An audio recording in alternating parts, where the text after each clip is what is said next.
قرآن جو آج ہمارے پاس اس شکل میں نظر آ رہا ہے، یہ سیدنا عثمان غنی رضی اللہ تعالی عنہ کا احسان ہے۔ قرآن جب نازل ہوتا تھا تو اس وقت اس کتابی شکل میں نہیں تھا، بلکہ چند آیتیں نازل ہوتی تھی، چند سورتیں نازل ہوتی تھی، اور باقاعدہ اس کی تحریر کا، اس کے لکھنے کا کوئی انتظام نہیں تھا۔ سرکار کو تو وہ فوراً یاد ہو جاتا تھا، جیسے جبریل امین علیہ السلام قرآن لے کر تشریف لاتے تھے، قرآن کی تلاوت کرتے تھے، اللہ کے رسول کو وہ حفظ ہو جاتا تھا، اور سرکار کسی صحابی کو بلا کر اس سے یہ لکھوا لیتے تھے۔ اور اس زمانے میں لکھنے والوں کی تعداد بھی بہت کم تھی، بہت کم ایسے لوگ تھے جو لکھنا جانتے تھے۔ مشکل سے 4 یا 5 صحابہ ایسے تھے جو لکھنے کا فن جانتے تھے۔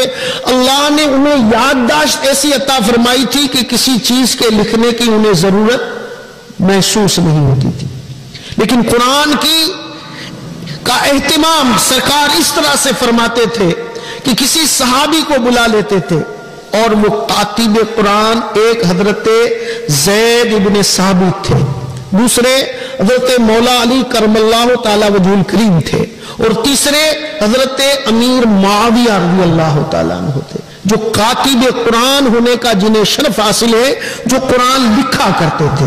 سرکار انہیں بلا کر ان سے لکھوا لیتے تھے۔ کوئی بکرے یا بھیڑ کے چمڑے پر لکھ لیتا، کوئی پتھر کی تختی پر لکھ لیتا، کوئی درخت کی چھال پر لکھ لیتا، اور جو لکھتا وہ قرآن کا حصہ اسی کے پاس رہتا۔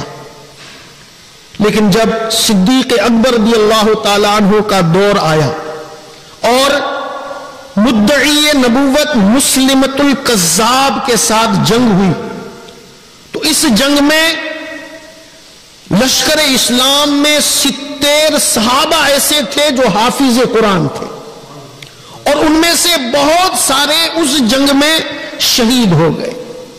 جب یہ جنگ ختم ہوئی تو سیدنا فاروق اعظم رضی اللہ تعالی عنہ نے امیر المومنین ابو بکر صدیق رضی اللہ تعالیٰ عنہ کی بارگاہ میں ایک مشورہ پیش کیا کہ اب قرآن کو ایک جگہ جمع کر لینا چاہیے، اس لیے کہ اس جنگ میں بہت سارے ایسے صحابہ شہید ہو گئے جو حافظ قرآن تھے، اور اسی طرح سے سلسلہ جاری رہا تو کہیں ایسا نہ ہو کہ قرآن کی صورتیں ضائع ہو جائیں، برباد ہو جائیں۔ سیدنا ابو بکر صدیق رضی اللہ تعالی عنہ کو ان کا یہ مشورہ بہت پسند آیا، اور سب سے پہلے سیدنا ابو بکر صدیق رضی اللہ تعالی عنہ نے اس کو جمع فرمایا، اور ان کا جمع کرنا اس طریقے سے تھا کہ جن جن صحابہ کے پاس قرآن کے جو بھی حصے تھے وہ سب سے آپ نے منگوا لیے، اور سارے حصوں کو ایک جگہ پر جمع کر لیا اور اسے اپنے پاس رکھ لیا، جب تک کہ سیدنا ابو بکر صدیق رضی اللہ تعالی عنہ کا دور خلافت رہا یہ ان کے پاس رہا۔ پھر جب فاروق اعظم رضی اللہ تعالیٰ عنہ کا زمانہ آیا تو وہ جمع کیا ہوا ابو بکر صدیق کا جمع کیا ہوا قرآن ان کے پاس رہا۔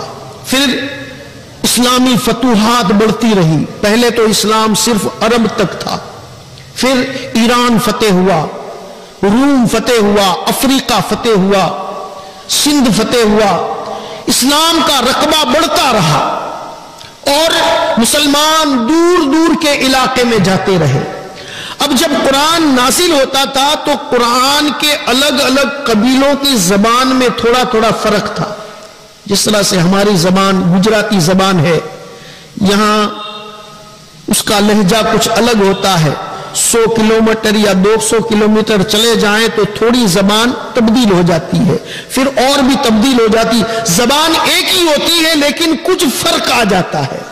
تو اسی طرح سے عرب میں جتنے قبیلے تھے سب کی زبان تو عربی تھی لیکن لہجے میں فرق تھا، اس کو ادا کرنے میں، لفظ کو ادا کرنا، شبد کو ادا کرنے میں لہجے کے اندر فرق تھا، تو ہر قبیلے والا اپنے لہجے کے مطابق قرآن پڑھتا تھا۔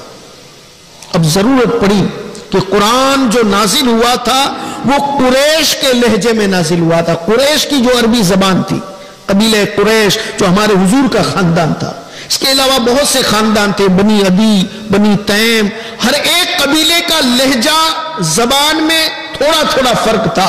اور قرآن چونکہ قریش کے خاندان میں نازل ہوا تھا، قریشی عربی میں نازل ہوا تھا، اس لیے ضرورت پڑی کہ اس طرح سے مسلمان باہر جاتے ہیں، ہر شخص اپنے لہجے میں قرآن پڑھتا ہے، تو کہیں ایسا نہ ہو کہ قرآن کی تلاوت ہر جگہ الگ الگ ہو جائے.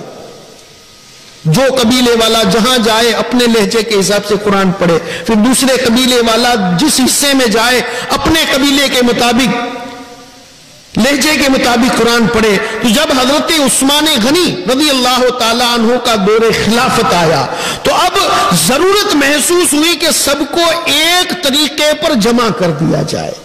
آج جو یہ قرآن نظر آ رہا ہے یہ سیدنا عثمان غنی رضی اللہ تعالی عنہ کی دین ہے. آپ نے بڑے بڑے حفاظ کو اور جلیل القدر صحابہ کو جمع کیا. چونکہ قرآن لوح محفوظ میں جس طرح سے لکھا ہوا ہے، یہ قرآن بے عین ہی اسی طرح ہے. جب جبریل علیہ السلام قرآن لے کر آتے تھے تو سرکار انہیں پوچھ کر جو آیت جس صورت کی ہو لوح محفوظ میں جس طرح سے ہوتا، صحابہ کو جب لکھواتے تو اسی طریقے سے لکھواتے تھے. اور سیدنا عثمان غنی رضی اللہ تعالیٰ عنہ نے اسی لہجے پر قرآن کو جمع فرمایا اور سب کو ایک قرات، ایک لہجہ قریشی لہجے کے اوپر جمع فرما دیا. تو یہ قرآن جو آج ہمارے سامنے نظر آ رہا ہے، اس کے سب سے اول جمع کرنے والا تو رب العالمین ہے. اللہ تعالیٰ قرآن کریم میں فرماتا ہے اِنَّا جَمْعَهُ وَقُرْآنَهُ. قرآن مجید کی آیت مبارکہ ہے جس کا مفہوم یہ ہے کہ قرآن کو ہم جمع فرمانے والے ہیں. اور اس کے بعد سیدنا ابو بکر صدیق رضی اللہ تعالیٰ عنہ کا جمع کرنا اس طریقے سے تھا کہ آپ نے جو متفرق الگ الگ جگہ پر قرآن کی اوراق اور سورتیں تھیں اس کو ایک جگہ پر جمع کر دیا.